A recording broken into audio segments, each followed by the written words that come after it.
Over 90% of kamikaze pilots were volunteers. But the reason they signed up wasn't what you've been told. The truth is way more complicated and way darker than the propaganda suggests. When you hear about kamikaze pilots, you probably think of brainwashed fanatics who couldn't wait to die for their emperor. That's what we've been told for 80 years. Crazy Japanese pilots, drunk on nationalism, crashing their planes into American ships because they valued death over life. But talk to the historians who actually studied these guys, read the letters they wrote before their final missions, and you'll find out something completely different. These weren't mindless zealots. They were mostly college students, barely 20 years old, who got trapped in an impossible situation.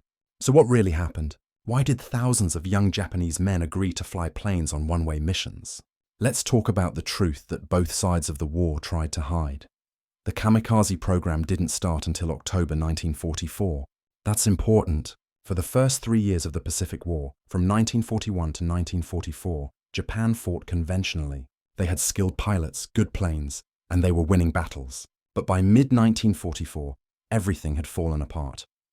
The Battle of the Philippine Sea in June 1944 was an absolute disaster for Japan. American pilots called it the Great Marianas Turkey Shoot because they shot down over 600 Japanese planes in a single battle. 600. And it wasn't even close. American fighters with better training, better tactics, and better technology just dominated the sky. Japanese pilots barely stood a chance.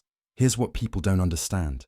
Japan had started the war with some of the best naval pilots in the world. Guys who'd been training since the mid-1930s, who had combat experience in China, who could land on aircraft carriers at night in bad weather. These were elite pilots, but just like Germany, Japan had the same fatal problem. When those elite pilots died, there was nobody ready to replace them with the same skill level.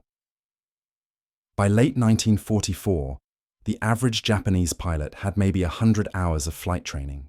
The average American pilot, over 300 hours. American pilots trained in the United States where it was safe, where there was unlimited fuel, where they could practice for months without worrying about enemy attacks. Japanese pilots trained in the middle of a war zone with limited fuel, limited planes, and limited time. It wasn't a fair fight anymore, so the Japanese high command looked at the situation.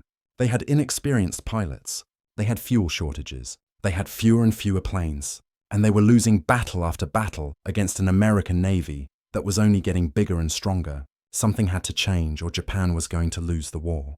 That's when somebody proposed the unthinkable. What if instead of trying to train pilots to survive combat, we trained them for one perfect mission? One mission where they take a plane full of explosives and crash it directly into an American ship. No need for advanced dogfighting skills. No need to worry about getting home safely. Just point the plane at the target and don't miss. The first organized kamikaze attack happened on October 25, 1944 during the Battle of Leyte Gulf in the Philippines. 5 Japanese pilots flew their bomb-laden planes into American escort carriers.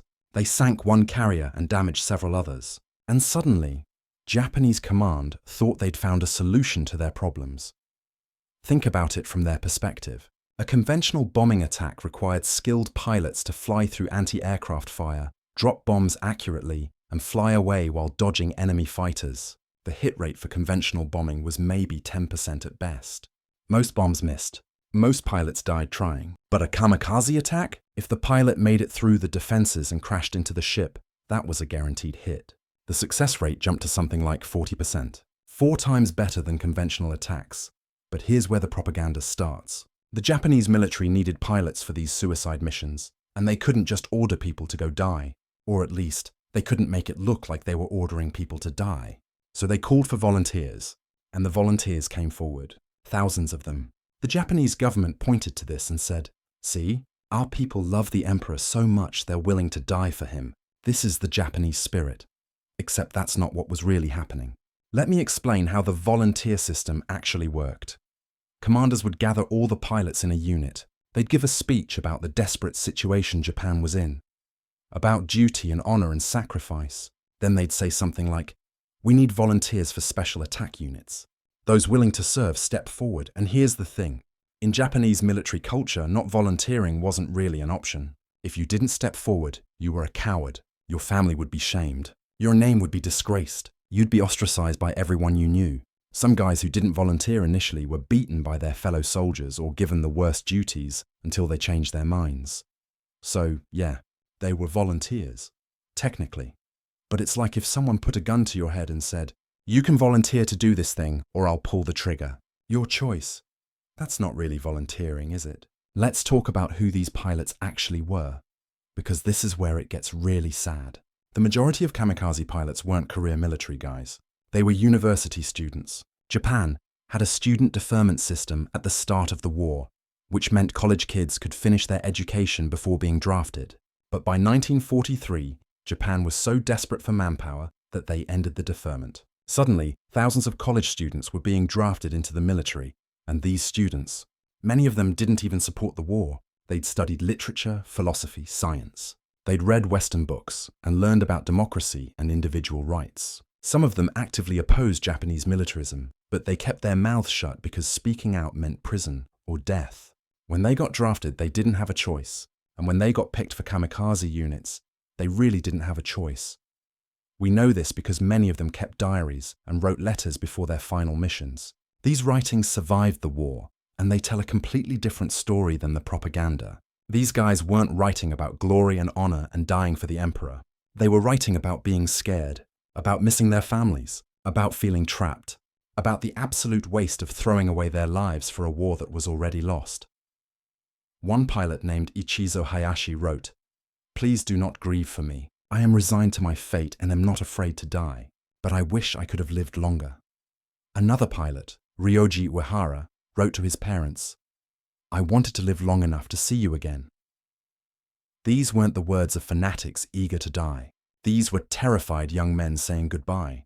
The average age of a kamikaze pilot was 21 or 22 years old. Some were as young as 17. They'd been pulled out of school, given a few weeks or months of basic flight training, and then told their next mission would be their last. Many of them had never even kissed a girl. They'd never had a real job. They'd never lived independently. And now, they were being asked to fly a plane full of explosives into a ship at 400 miles per hour. The night before missions, pilots would write their final letters home. They'd be given a ceremonial meal, usually their favorite foods and sake. Officers would give speeches about honor and the importance of their sacrifice. And the pilots would sit there, many of them crying, trying to compose themselves for the mission tomorrow. Some pilots got drunk to numb the fear. Others couldn't eat at all. Now let's talk about what the actual missions were like. Because here's another thing the propaganda doesn't tell you. A lot of kamikaze pilots didn't make it to their targets, not because they changed their minds, but because the missions themselves were almost impossible. First, you had to find the enemy fleet. This was before GPS, before advanced radar in small planes. You were navigating by compass and landmarks over open ocean. If your navigation was off by even a few degrees, you'd miss the target area completely and just fly until you ran out of fuel and crashed into the ocean. That happened to hundreds of pilots. They just disappeared, never found anything to crash into, and died alone in the middle of the Pacific. Second, you had to get through the American defenses. By late 1944, American ships had radar that could detect incoming planes from miles away. They had fighter patrols circling the fleet constantly, and every ship bristled with anti-aircraft guns. When kamikaze attacks started, the Americans got really good at shooting them down. They'd have dozens of fighters in the air specifically to intercept kamikazes before they got close. And if you made it past the fighters, you had to fly through a wall of anti-aircraft fire, so thick it looked like a solid curtain of explosions. Most kamikaze planes got shot down before they reached their targets. Studies after the war showed that only about 19% of kamikaze attacks resulted in hits on American ships. 19%. That means 81% of these pilots died for nothing. They didn't hit anything. They didn't damage anything. They just got blown out of the sky or crashed into the ocean, and that was it. Their sacrifice meant nothing in terms of actual military effect. And even when they did hit ships, the damage wasn't always devastating. Sure, some kamikazes sank or severely damaged large ships, but many hits resulted in relatively minor damage that could be repaired.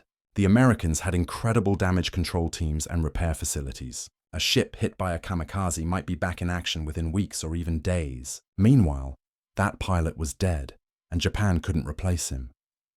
There's also this uncomfortable truth that nobody likes to talk about. Some kamikaze pilots didn't complete their missions and came back to base claiming they couldn't find the enemy or had engine trouble.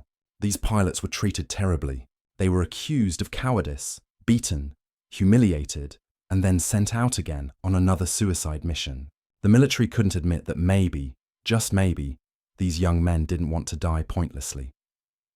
Some pilots sabotaged their own planes subtly so they'd have mechanical issues and have to turn back. Others deliberately missed their targets at the last second, crashing into the ocean near American ships instead of hitting them directly. These weren't failures of courage. These were survival instincts kicking in at the last possible moment. The Kamikaze program reached its peak during the Battle of Okinawa from April to June 1945. This was Japan's last major defensive battle before the planned American invasion of the Japanese home islands. The Japanese military threw everything they had at the American fleet, including over 1,500 kamikaze missions. By this point, Japan was scraping the bottom of the barrel for pilots and planes. They were taking guys who'd washed out of regular flight training and putting them in kamikaze units. They were using old, outdated planes that could barely stay in the air. Some kamikaze planes were literally trainers with bombs strapped to them. They were slow, poorly armed, and stood no chance against American fighters. The Japanese even developed a rocket-powered kamikaze plane called the Oka. Americans called it the Baka bomb, because Baka means stupid in Japanese. It was carried under a bomber until close to the target, then released. The pilot would fire the rockets and dive at over 600 miles per hour toward a ship. In theory, it was too fast for American defenses to stop. In practice, American fighters just shot down the bomber carrying the Oka before it could be released. It was another wasteful, desperate idea. During Okinawa, kamikaze attacks sank dozens of American ships and damaged hundreds more. They killed almost 5,000 American sailors. But Japan lost over 4,000 aircraft and 4,000 pilots. 4,000 young men dead. And Okinawa fell anyway. The Americans won despite the kamikazes. All that death achieved nothing strategically. After Okinawa, Japan started preparing for Operation Ketsugo, the defense of the home islands against American invasion. They were planning to use every plane they had left, over 10,000 aircraft, for kamikaze attacks against the invasion fleet. They were even training civilians with bamboo spears to fight on the beaches. It would have been a bloodbath on both sides. Millions would have died. Then the atomic bombs dropped on Hiroshima and Nagasaki in August 1945. Japan surrendered. The invasion never happened. The remaining kamikaze pilots never flew their final missions. They got to live. Some of them felt relief. Others felt guilt for surviving when so many of their friends had died. That survivor's guilt haunted them for the rest of their lives. So what's the real story of the kamikaze pilots? It's not a story of fanaticism or blind devotion to the emperor. It's a story of young men trapped by circumstance, by culture, by military pressure, and by a war that their country was losing badly. Yes, they volunteered. But they volunteered in a system where not volunteering meant disgrace and punishment. They volunteered because they were told it was their duty, because refusing wasn't really an option, because the entire weight of Japanese culture and military authority was pushing them toward that decision. Were some of them true believers? Sure. Some pilots genuinely believed in the cause and went willingly. But the majority, they were scared kids who saw no way out. They wrote letters saying goodbye to their families, knowing they'd never see them again. They cried the night before their missions. They hoped desperately that maybe they'd survive somehow, even though they knew they wouldn't. The kamikaze program killed about 3,800 Japanese pilots. It damaged a lot of American ships and killed thousands of American sailors. But it didn't change the outcome of the war. Japan was going to lose whether the kamikazes flew or not. All those deaths, all that sacrifice, it was for nothing in the end. The real tragedy is how these pilots have been remembered. Japanese militarists held them up as examples of perfect loyalty and sacrifice. Anti-Japanese propaganda painted them as insane fanatics. Both versions are wrong. They were just people, young people who got caught up in something horrible and did what they felt they had to do to survive emotionally in an impossible situation. After the war, many surviving kamikaze pilots struggled with what happened. Some felt guilty for surviving. Others were angry at the military leadership that had put them in that position. Most just wanted to forget and move on with their lives, but Japanese society didn't make it easy. For years, talking about the darker aspects of the war was taboo. Only recently have historians been able to piece together the real story from letters, diaries, and interviews with survivors. The survival rate for kamikaze pilots was 0 by definition. If you flew the mission as intended, you died. But not all pilots flew their missions. Some came back with mechanical issues, real or fabricated. Some were waiting for their turn when the war ended. They're the ones who lived to tell what really happened. And their stories are very different from what the propaganda claimed. If you want more real stories from World War II that go beyond the propaganda, hit subscribe. New videos every week.